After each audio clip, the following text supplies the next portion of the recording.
Welcome back to lecture series on DC machines and transformer.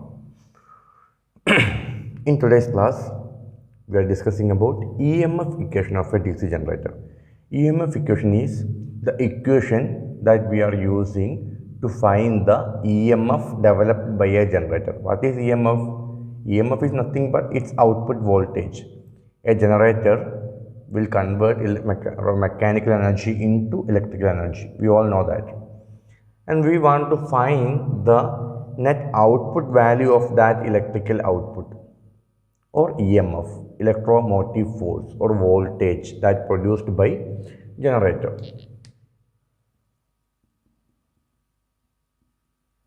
So, before going to EMF equation, we should revise Faraday's law of electromagnetic induction. Whenever flux linkage associated with a conductor changes, an EMF is induced in it.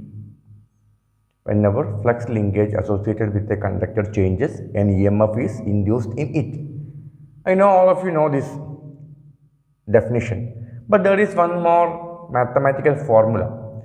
The magnitude of induced EMF E is directly proportional to rate of change of flux linkage d phi by dt. I am using the letter psi. What is psi? Psi is flux linkage. So from this equation we can derive EMF equation. So for that, initially I am considering a simple generator with only one conductor. Suppose we are having only one conductor set. Actually, we know only one conductor cannot exist. At least it should have a return conductor. A coil should have two conductors. But for this example, I am considering a single conductor. Okay. A single conductor. So we are initially finding EMF in a single conductor. E is EMF produced by a single conductor. A single conductor.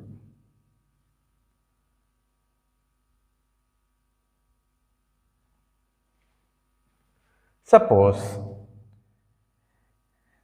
we are having two poles, one north and one south.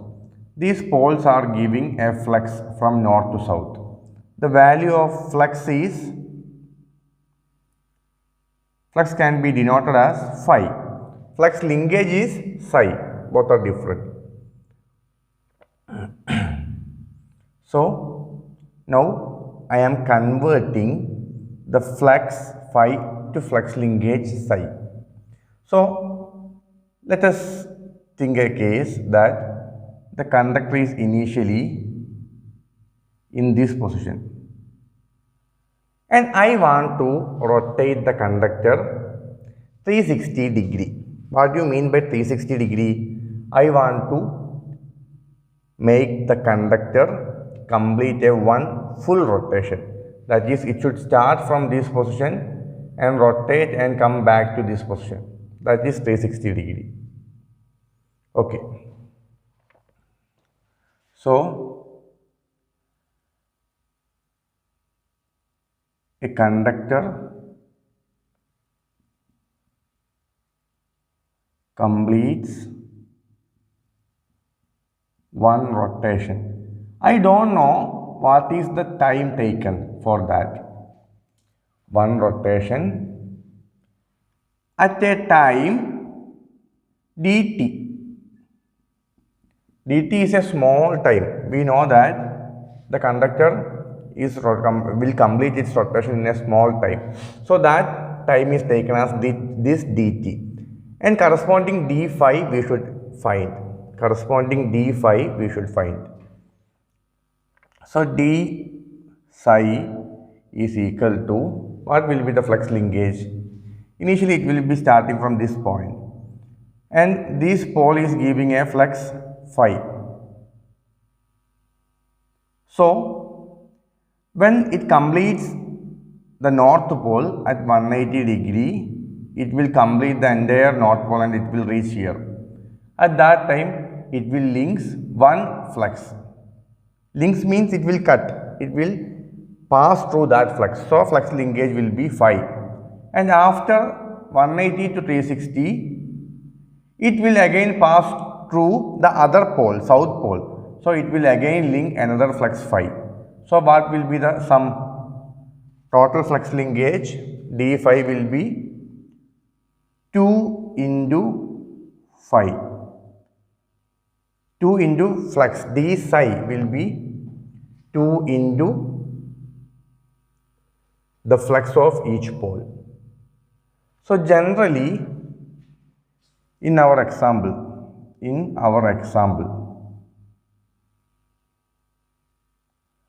but this is my question, if we are having 4 poles, what will be the d psi? It will be 4 times the conductor will cut the flux phi. So, it will be 4 into phi. Suppose we are having 8 poles, it will be 8 into phi. So, generally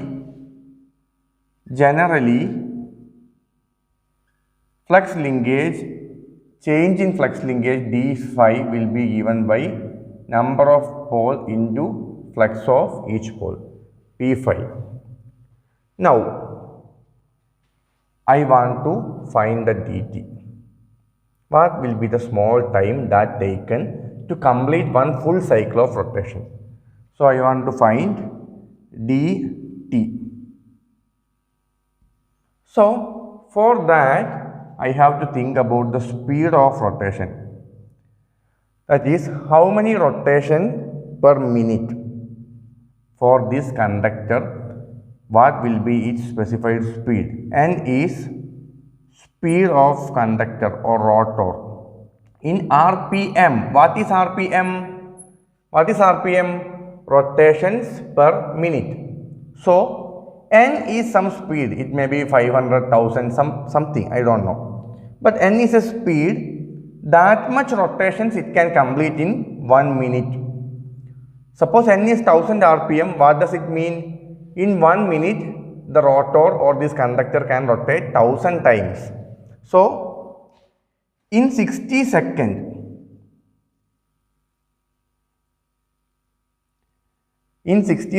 how many, what is the speed? N RPM, so N rotations. That is the conversion. N is the speed or number of rotations in minute. So, in 60 seconds we are having N rotation and I want to find the speed for one rotation.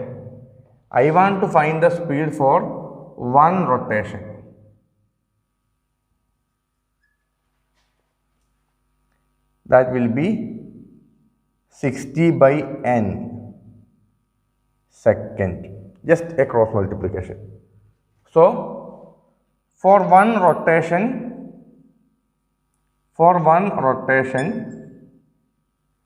dt is equal to time for one rotation. We obtain that in seconds, 60 by N seconds. While substituting, you don't take the seconds, you just need the value only, 60 by N. Okay, so now we got d phi and dt. Now it's the time for substituting in EMF equation. Okay, so we know the entire EMF is directly proportional to d phi by dt. And now I am going to find EMF of a single conductor. EMF of single conductor, that is denoted as small letter e, that is equal to, now we can use equal to because we are not finding the EMF of entire conductors. A single conductor, that will be equal to d phi by dt, that is equal to d phi by dt, d psi by dt, that is equal to d psi was p into flux by dt was, what was it?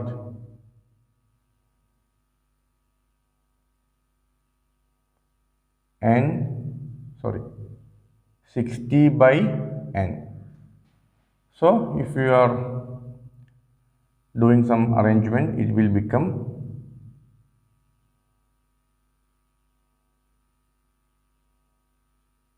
P5 n by 60. What is P? What is P? Number of poles. 5 flux per pole, because with each pole we are linking flux 5, and speed in RPM. These things are important. You have to write these things. Now I want to find EMF of the entire machine. For that, I should know some internal arrangement of the machine, because now I have EMF of one conductor. Now I have EMF of one conductor. How can I convert it to EMF of the entire machine? Suppose we are having Z conductors. Z is number of conductor. The total number of conductor is Z. So what is the procedure? Let me multiply this EMF with Z. Is it correct? I want to convert EMF of single conductor to EMF of the entire conductors. What is the procedure? Let me simply multiply Z with this equation. Is it correct? No, it is not correct, because if all the conductors are connected in series, internally all the conductors are connected in series, then your answer is right. You can just simply multiply with Z, because in series EMF adds up and current is same. EMF is different. We can add EMF. If 10 conductors are there, we can just multiply EMF of single conductor into 10. Then you will get the total EMF. But all the conductors are not connected in series fashion. Please rewind our lecture of armature winding, where I have explained lap winding and wave winding. In that class, I explained the concept of parallel path. If I am having such conductors in two parallel paths, Z is the total conductor, but the machine is having two parallel paths, then this is the arrangement. Then each parallel path will contain how many conductors? Z by 2. Suppose I am having 50 conductors, Z is 50, and two parallel paths. Each parallel path will have 25 conductors, and that 25 conductors will be in series. Okay. So what you have found till now, you just find EMF E of single conductor. EMF E of a single conductor. This is the machine's output, net output E. I want to convert this E to this entire big E, or generated EMF EG. So that I have to find EMF of this parallel path. Just that is needed, because these two are parallel paths, and these two parallel path is in parallel with machine's output. So EMF of this parallel path will be equal to EMF of this parallel path, that will be equal to output EMF. All are parallel. So what I need to do is, I want to just find EMF of any one of the parallel path. So this parallel path is having Z by 2 conductors, and EMF of one parallel path is E. So EMF of the entire parallel path is EMF of parallel path is, please tell, this E into total numbers of conductors in series inside the parallel path, that is Z by 2. If it is 50 conductors, Z is 50, this will be 25. So E into 25 will give this EMF. So this EMF will be E into 25 or E into Z by 2 in this case. That will be equal to EG. So can you find a generalized expression? If we are having 4 parallel paths, it will be Z by 4. E into Z by 4 will give this EMF. Generally, we can write EMF of a parallel path will be equal to EMF generated by machine, because this is parallel. Parallel path is just parallel to the output terminals. EMF generated, that is equal to single conductor's EMF E into Z by 2 in this example. Generally we can write Z by A. What is A? What is A? Number of parallel path. Very important. This equation and its concept is very important. So now entire EMF of the machine EG is equal to small letter e, that is P phi n by 60 into Z by A. Now it is very clear. I will just rearrange the things. Generated EMF EG of a machine is P phi Z n by 60A, where A is the number of parallel paths. So this is the EMF equation of a DC generator. Now I have to consider the special case of lap winding and wave winding, because in lap winding and wave winding number of parallel path is different. So I will substitute that in the next step. EG is equal to P phi Z n by 60A. Case 1, lap winding. Case 1, lap winding. What is lap winding? We know that number of parallel path A is equal to number of poles P in lap winding. So substitute that in this equation. EG is equal to P phi Z n by 60 into A. Instead of A, you can substitute P. Then you will get phi Z n by 60 for lap winding. Now, case 2, wave winding.